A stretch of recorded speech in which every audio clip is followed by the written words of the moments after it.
इससे back video मैंने exercise 3.4 question number first complete किया था। नेक्स्ट क्वेश्चन में मूव करेंगे क्वेश्चन नंबर 3। तो क्वेश्चन नंबर 3 आप चेक करें, जैसे बैक एक्सरसाइज में था first of all simple equations को सोल्व कराया, देन उसी के लिए वो क्वेश्चंस वर्ड प्रॉब्लम के फॉर्म में दिए, देन उन्हें सोल्व करवाया। तो वही कॉन्सेप्ट यहाँ पर फॉलो हो रहा है। तो सेकंड क्वेश्चन में आप चेक करेंगे, for the pair of linear equation in the flowing problems and find the solution of a same method हमें यूज़ करना है, एस्टिमेशन मेथड, एलिमिनेशन मेथड हमें यूज़ करना है।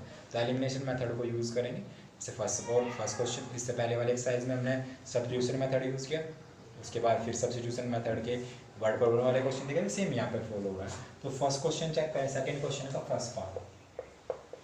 क्वेश्चन देखो सोल्व करके नहीं बताऊंगा मैं, क्योंकि मैंने फर्स्ट क्वेश्चन के दो पार्ट सिंप्लीफाई करके बताया था कि किस टाइप से वैल्यू को सिंप्लीफाई करना है।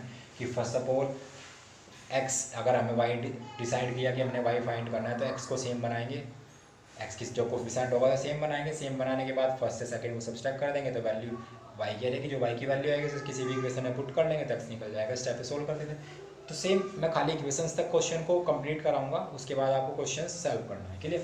तो फर्स्ट क्वेश्चन ही चेक करें, first part. If we add one,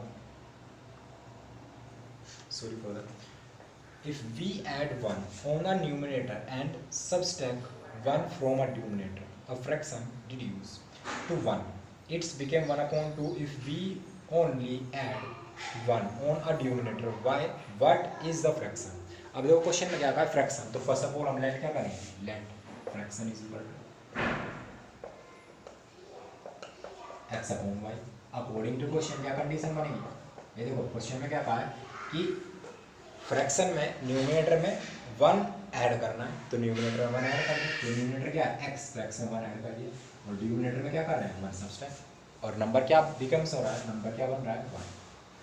तो अब इक्वेशन कैसे बनाएंगे, क्रॉस मल्टीप्लाई, इस ये x y माइनस 1 की प्रोडक्ट इधर हो जाएगी, तो वैल्यू क्या बनेगी, x plus 1 is equal to y minus 1। यही तो वैल्यू सिंप्लीफाई होगी। अब इस टोटल वैल्यू को राइट साइड जितनी वैल्यू है उसे लेफ्ट साइड मूव कर लेंगे, x plus 1 minus y plus 1 is equal to 0। ये तो वैल्यू बनेगी। अब क्या करेंगे, x माइनस वाई और 1 और 1 कितना बन जाएगा, प्लस 2 इज इक्वल टू 0। ये तो बन जाएगी हमारे पास फर्स्ट इक्वेशन। क्लियर? इस टाइप से इक्वेशन बना लेंगे। अब सेकंड कंडीशन क्या कहा है, it becomes 1/2 if we only add 1 on a denominator. अब की बार 1 ओनली डिनोमिनेटर में ऐड करना है, न्यूमरेटर को टच नहीं करना है। तो x अपॉन y, तो डिनोमिनेटर में 1 ऐड कर रहे हैं, तो नंबर क्या करना है, फिर से क्रॉस मल्टीप्लाई करेंगे, 2 की मल्टीप्लाई होगी x के साथ, और x प्लस 1 की मल्टीप्लाई होगी 1 के साथ। तो ये नंबर क्या बनेगा, 2x is equal to y plus 1। इस राइट साइड जितनी वैल्यू से लेफ्ट साइड में मूव करेंगे, तो वैल्यू क्या बन जाएगी, 2x माइनस वाई। पॉजिटिव था नेगेटिव हो जाएगा, ये पॉजिटिव है तो ये भी नेगेटिव हो जाएगा। अब ये सिंप्लीफाई नहीं होगा, तो ये बन जाएगी इक्वेशन सेकंड। इक्वेशन फर्स्ट और सेकंड को सोल्व करें, तो सोल्व आपको सॉल्व करना है। क्लियर? उसके बाद नेक्स्ट पे मूव करेंगे, सेकंड पार्ट। सेकंड पार्ट आप रीड करें, तब तक मैं बोर्ड ऑफ करता हूँ।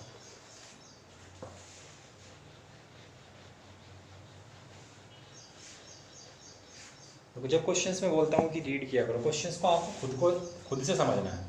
कि जब तक मैं उनको एक बार सॉल्यूशन बताऊंगा, बट अगर उससे बेटर है आप क्वेश्चन को समझे। क्वेश्चन में आपको देखो समझना क्या क्या है, फाइंड क्या। फर्स्ट ऑफ ऑल तो आपको ये चेक करना है कि फाइंड आपको क्या करना है, आपको क्लियर होना चाहिए कि व्हाट हमें फाइंड क्या करना है। फिर उसके बाद हम लेट क्या क्या करेंगे, क्योंकि लीनियर इक्वेशंस पढ़ रहे हैं तो 2 वेरिएबल हमें रिक्वायर होंगे, एक x एक y। तो इस टाइप से इक्वेशंस वेरिएबल लेट कर लेंगे, और फिर इक्वेशंस के अकॉर्डिंग जो भी इक्वेशंस में स्टेटमेंट दे रखी है कि ऐड करना है, सब्सट्रैक्ट करना है, उसके अकॉर्डिंग वही कॉन्सेप्ट फॉलो करेंगे और इक्वेशन बना लेंगे, और इक्वेशन से फिर सोल्व कर लेंगे। क्लियर? जैसे सेकंड क्वेश्चन चेक करें, सेकंड में क्या कहा है, 5 years ago Nuri was thrice as older as Sonu. 10 years later Nuri will be twice as older of Sonu. What old are Nuri and Sonu? अब 2 person दिए हैं, उनकी एज फाइंड करनी है। जैसे तो लेट करेंगे, लेट क्या क्या पर्सन है, नूरी,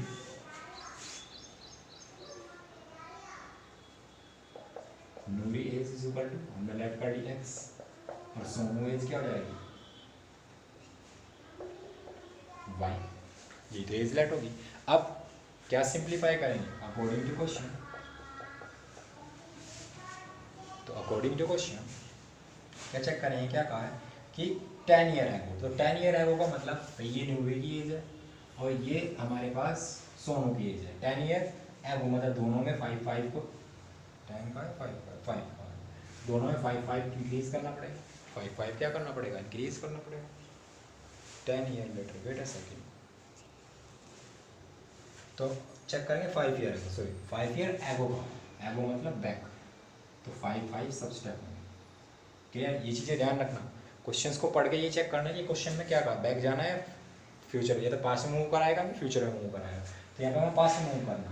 और क्या कहा है कि नूरी इज 3 टाइम ओल्डर, तो मीन्स जो नूरी है वो सोनू से 3 टाइम ओल्डर है, 3 टाइम्स है, राइस मतलब 3 टाइम, तो ये ग्रेटर है और ये स्मॉलर वैल्यू है, तो इक्वल बनाने के लिए हम क्या करेंगे, सोनू की एज में 3 से प्रोडक्ट करेंगे, तो ये चीज़ें ध्यान रखनी है, सोनू में 3 से प्रोडक्ट करेंगे तो वैल्यू क्या बनेगी, x - 5 = 3y - 15, 15, राइट साइड में जितनी वैल्यू है उसको सबको लेफ्ट साइड लेके आएंगे, x - 5 - 3y और प्लस 15 = 0, सिंप्लीफाई करेंगे वैल्यू को, x - 3y - 5 और प्लस 15 है तो वैल्यू कितनी जाएगी, +10 = 0, इक्वेशन फर्स्ट। क्लियर, इस टाइप से इक्वेशन बन जाएगी। अगर सेकंड इक्वेशन बनाएंगे, क्या कहा है 10 ईयर लेटर, तो 10 ईयर लेटर ये नूरी की एज कितनी है x, सोनू की एज कितनी है y, तो दोनों में 10 ईयर लेटर मतलब 10 का इंक्रीमेंट होगा, 10 ईयर का इंक्रीमेंट हो जाएगा। अब क्या कहा है, twice time older, Noori will be twice as older Sonu. अब नूरी ट्वाइस है मतलब ये ग्रेटर है और ये स्मॉलर है, तो इक्वल बनाने के लिए ट्वाइस की प्रोडक्ट किस में, 2 की प्रोडक्ट किस में करेंगे, सोनू के एज में, जब प्रोडक्ट कर रहे होंगे तो वैल्यू क्या बनेगी, x + 10 = 2y प्लस 10 2 = 20। अब राइट साइड में जो भी वैल्यू है लेफ्ट साइड लेके आएंगे, x + 10 - 2y - 20 = 0, सिंप्लीफाई करेंगे तो x - 2y - 10 = 0, equation second. First और सेकंड इक्वेशन को सोल्व कर लेंगे तो आगे इस क्वेश्चन को आपको डू योरसेल्फ। क्लियर, इसके बाद नेक्स्ट क्वेश्चन में चेक करेंगे थर्ड पार्ट रीड करें तब तक।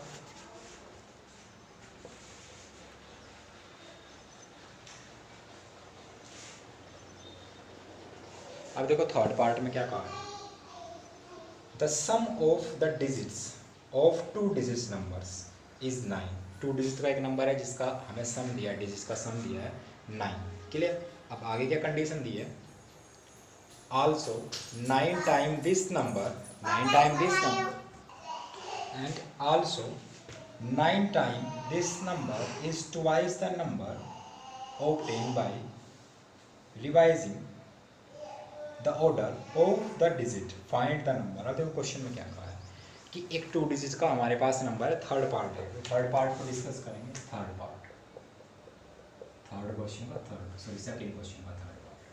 अब देखो क्वेश्चन में क्या कहा है, 2 डिजिट का एक नंबर है, तो 2 डिजिट है, ये तो इसकी यूनिट डिजिट है, ये ऐसे हम 1 वाली डिजिट भी बोल सकते हैं, ये 10 का डिजिट वाली नंबर है। अब हमें नहीं पता है नंबर क्या, हमने x और y लेट कर दिया, x एंड y हमने लेट कर दिया, तो लेट करेंगे, let unit digit is equal to x and 10 digit times ये 10 डिजिट या यूनिट डिजिट नंबर लिखते हैं, unit digit number is equal to x और 10 digit number is equal to y, ये हमने लेट किया। अब यहाँ से अगर हम नंबर बनाएंगे तो नंबर क्या बनेगा हमारे पास, नंबर इज इक्वल टू, देखो नंबर समझे कैसे बनेंगे, वैसे अगर सिंपल एग्जांपल ले, हम कोई भी नंबर ले ले, जैसे हमने ले लिया 35, ठीक है, तो इस नंबर को हम एक्सटेंड करके कैसे लिखेंगे, मैं इसका से लिखूंगा 30 + 5, 30 + 5 से अगर और एक्सटेंड करूँ तो लिखेंगे 3 × 10 + 5 × 1। अब अगर देखो यहाँ पे आप चेक करें, 5 की प्लेस वैल्यू की प्रोडक्ट हो रही है और यहाँ 3 की प्लेस वैल्यू की प्रोडक्ट हो रही है, देखो इनकी प्लेस वैल्यू की प्रोडक्ट हो रही है सेम, ये x है 1 की पोजीशन पे और ये y है 10 की पोजीशन पर, तो यहाँ पे नंबर क्या बनेगा 10 × y प्लस x × y, ये यहाँ पे समझना है, एक 10 की प्रोडक्ट होगी y के साथ बिकॉज ये 10 डिजिट पे का नंबर है, और 1 x के साथ 1 की प्रोडक्ट होगी क्योंकि इसकी प्लेस वैल्यू 1 या यूनिट डिजिट है, तो यहाँ से इक्वेशन हमारे नंबर क्या बनेगा हमारे पास 10x प्लस x, तो ये हमने नंबर बना लिया, ये हमारे पास नंबर आ गया, बट हमारे पास ये तो हमने लेट किया भाई, इस टाइप से नंबर थोड़े दिया हुआ है हमारे पास, ये तो हमने एग्जांपल के लिए चेक किया, फॉर एग्जांपल हमने देखा इस चीज़ को, तो अब ये हमने नंबर, ये हमारे पास नंबर हो गया। अब क्या कह रहा है, नंबर की डिजिट इंटरचेंज हो रही है, डिजिट इंटरचेंज का मतलब जो 10 वाले डिजिट पे नंबर था, ये 10 वाले डिजिट का नंबर पोजीशन यहाँ पे आ रही है और ये वाला नंबर इधर में हो रहा है, मतलब जो 10 पे था वो तो यूनिट डिजिट पे आ गया, जो यूनिट डिजिट पे था वो 10 के डिजिट पे आ गया। तो न्यू नंबर क्या बनेगा, new number is equal to, अब डिजिट चेंज हो रही है तो ये ऐसा हो जाएगा x और y, डिजिट इंटरचेंज हो गई तो क्या बनेगा x multiply 10 plus y multiply, ये तो कंडीशन बनेगी। अब यहाँ से सिंप्लीफाई करेंगे तो कंडीशन बनेगी 10x प्लस y। तो ये हमारे पास कंडीशन बन गई क्या, ये फर्स्ट कंडीशन और ये सेकंड कंडीशन, ये तो कंडीशन बनी। अब देखो ये हमारे पास ओल्ड नंबर था, इसको हम ओल्ड नंबर बोल रहे हैं, ये हमने न्यू नंबर जब डिजिट इंटरचेंज हुई। अब इक्वेशन बनानी है तो अकॉर्डिंग टू क्वेश्चन किस टाइप से यूज करेंगे, तो ये तो भी सिंपली सोल्व किया। अब अकॉर्डिंग टू क्वेश्चन पे मूव करेंगे तो मैं अपर वाली ये कंडीशन रख कर रहा हूँ।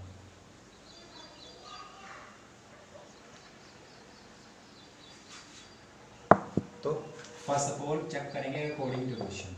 अब डिजिट हमने लेट की थी यूनिट डिजिट x और 10 वाले डिजिट पे y, तो अकॉर्डिंग टू क्वेश्चन दोनों डिजिट का सम कितना दिया है 9, means x plus y is equal to 9, first equation clear. इस टाइप से फर्स्ट इक्वेशन बन जाएगी क्योंकि दोनों डिजिट का सम क्या दिया है 9, तो ये हमने इक्वेशन बना लिया। अब सेकंड कंडीशंस को आप चेक करें, क्वेश्चन में क्या कहा है, क्वेश्चन में गिवन दिया है कि 9 time this number twice, 9 time this number twice the number obtain bye revising the order of digit, मतलब जो ये नंबर था ये तो 9 टाइम है और ये वाला नंबर ट्वाइस है, दोनों इक्वल होंगे।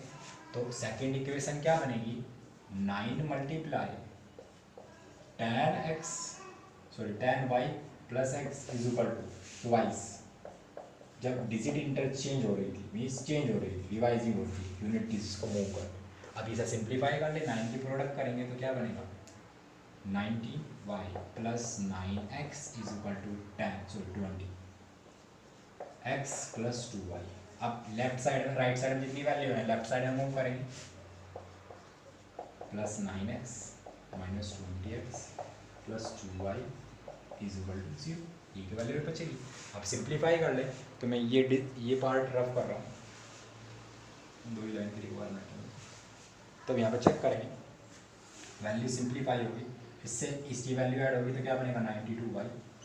यहाँ पे क्या कंडीशन होगी भाई 20 में से 9 सबस्ट्रैक्ट होंगे और रिजल्ट क्या बनेगा -11x और इज इक्वल टू 0, यही तो वैल्यू बनेगी, ये बन जाएगी। वैसे सेकंड अगर इसे मैं थोड़ा और सिंपली करके लिखूँ तो -11 plus 92y is equal to 0, ये बनेगी हमारे पास इक्वेशन सेकंड। इक्वेशन फर्स्ट और सेकंड ये फर्स्ट इक्वेशन है और ये सेकंड इक्वेशन है, दोनों इक्वेशंस को सिंप्लीफाई कर लेंगे। सिंप्लीफाई कैसे करेंगे, सेम अगर हमने डिसाइड कर लिया कि हमें y निकालना है तो फर्स्ट इक्वेशन में -11 से क्या करनी पड़ेगी प्रोडक्ट, क्योंकि -11x बनाना है तो -11 से प्रोडक्ट करेंगे, सिंप्लीफाई कर लेंगे। तो आगे इस क्वेश्चन को आपको सेल्फ सॉल्व करना है, डू योरसेल्फ।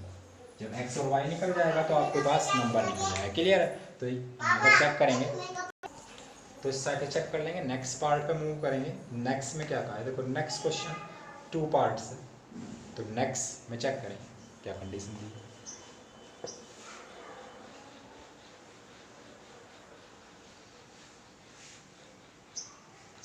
देखो नेक्स्ट में क्या कंडीशन दी है, Meena went to a bank withdraw 2000 rupees, means Meena bank में गई। क्वेश्चन भी आप ही पढ़े इस क्वेश्चन को। She asks in cashier to give her 50 and 100 notes only. Meena gets 25 notes in all. Find how many notes of 50 and 100 she received. अब देखो same जैसे आप बैंक जा रहे हो तो आप बैंक से पैसे निकालने गए, कितनी अमाउंट निकाली 2000 रुपीज़। अब आपने कैशियर को कहा कि मुझे जो अमाउंट देनी है, आप जो मुझे नोट्स देंगे वो 50 और 100 के ही देना, उसके अलावा मुझे नोट नहीं चाहिए। तो कैशियर ने आपको amount the, total number of notes 25 दे रखे हैं। तो अब क्वेश्चन किस टाइप से करेंगे, तो लेट कर लेंगे इन्हीं नंबर्स को, लेट करेंगे let number of notes of 50 rupees 50 is equal to x, then number of notes of rupees कितने 100 इज इक्वल टू लेट कर लिया हमने भाई, क्लियर। इस टाइप से हम लेट कर लेंगे। अब अकॉर्डिंग टू क्वेश्चन क्या कंडीशन बनी, दोनों नंबर्स के नोट्स के नंबर कितने दिया, x plus y is equal to 25। तो ये तो हमारे पास फर्स्ट इक्वेशन इजीली बन गई। दैन सेकंड इक्वेशंस में चेक करें भाई, हमें नंबर सेकंड इक्वेशन अब कैसे निकालेंगे। अब देखो मेरे पास मुझे टोटल अमाउंट कितनी है 2000। अब अगर मैं 50 रुपीज़ की अमाउंट बनाऊँ तो x मल्टीप्लाई 50 और y मल्टीप्लाई 100, ये 100। भाई आप ऐसे इमेजिन करें, आपने से बैंक पैसे निकाले तो आपके पास 50 रुपीज़ के कुछ नोट्स होंगे, तो 50 रुपीज़ की जब अमाउंट निकालेंगे तो अमाउंट कैसे बनाएंगे, 50 मल्टीप्लाई जो भी नंबर्स होंगे। जैसे मे बी आपने 2 नोट्स निकाले, तो 2 नोट्स निकालने में या ऐसे समझ रहे हैं आपने 20 नोट्स तो मिल गए आपको, ये चलो 2 नोट्स मान लें, आपको 5 नोट्स तो मिल गए 50 रुपीज़ के। तो 5 नोट्स मिले 50 रुपीज़ के, तो आप इसकी प्रोडक्ट करेंगे 5 5 25 मीन्स 250 अमाउंट तो ये हो गई। और 100 रुपीज़ के आपको 20 नोट्स मिल गए, 100 रुपीज़ के 20 नोट्स मिल गए। जब आप प्रोडक्ट कर रहे होंगे तो यहाँ पे वैल्यू प्रोडक्ट होगी। तो इस टाइप से इमेजिन करने के लिए होता है। तो अब क्या करना है, अब हमें नंबर नहीं पता था तो हम अमाउंट बनाने के लिए क्या करेंगे, 50 multiply x plus 100 multiply y is equal to 2000, क्योंकि अमाउंट टोटल कितनी है 2000। 15 रुपीज़ वाली जो अमाउंट प्लस ये सेकंड वाली अमाउंट इज इक्वल टू, दोनों को ऐड करेंगे तो यहाँ पे वैल्यू सिंप्लीफाई कर लेंगे तो ये वैल्यू इस टाइप से बन जाएगी 50x plus 100y is equal to 2000। Equation number second. आगे आप सॉल्व करेंगे, दोनों रुपीज़ के नोट निकल जाएंगे। क्लियर। इसके बाद नेक्स्ट चेक करें, A lending library has a fixed charge for the first 3 days and the additional charge of each of days thereafter. सरिता, अब देखो क्वेश्चन में क्या कहा है, पेड 27 रुपीज़ मीन्स एक लाइब्रेरी है उसमें 3 डेज का चार्ज तो फिक्स, जैसे क्वेश्चन कार वाला क्वेश्चन था तो फिक्स अमाउंट, तो फिक्स फर्स्ट 3 डेज की जो अमाउंट होगी वो हम लेट कर लेंगे x। देन अदर जितने डेज है 27 रुपीज़ पे किया है 7 डेज के लिए, 27 रुपीज़ पे किया 7 डेज के लिए। अब देखो क्वेश्चन में क्या कहा है कि क्वेश्चन में लेट कर लेंगे कि late 3 days amount, 3 days amount, या अमाउंट दे रखा है क्या दिया हुआ है, चार्ज दिया है ना, charge 3 days charge is equal to हमने लेट कर लिया x, और बाकी जितने भी डेज का चार्ज होगा और पर डे चार्ज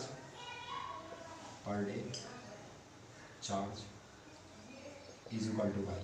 तो फर्स्ट आप चेक करें, फर्स्ट सही तो जब y कर रही है तो 7 डेज के लिए होगा, तो 7 डेज में 3 डेज तो according to question first of all हम वैल्यू बनाएंगे तो 3 डेज के लिए तो x है। अब 7 डेज है, टोटल डेज कितने हैं 7 डेज, तो 7 में से 3 डेज का तो फिक्स है x है, तो 7 में से 3 डेज हमने निकाल दिए तो कितने लेफ्ट रह गए भाई 3 निकाल दिए तो 4 तो डेज लेफ्ट रहे, तो 4y इज इक्वल टू कितना पे किया 27, ये तो फर्स्ट इक्वेशन बन गई। अब सेकंड चेक करें, सेकंड में कितना पे हो रहा है 21 रुपीज़ पे हो रहा है 5 डेज के लिए, तो 5 डेज 3 डेज का अमाउंट तो फिक्स है, तो x प्लस क्या बनेगा भाई, अब की बार 5 डेज में कितने अमाउंट पे हो रही है 21, तो 3 डेज का तो फिक्स है, तो कितने डेज लेफ्ट रहे 2 तो लेफ्ट रहे, 2 तो लेफ्ट रहे,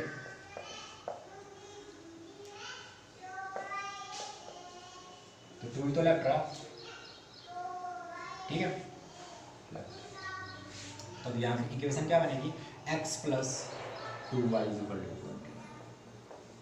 तो इस क्वेश्चन में बस यही ध्यान रखना था, जो फर्स्ट 3 डेज की अमाउंट है वो तो हम लेट कर लेंगे x, और जो पर डे का चार्ज है वो y।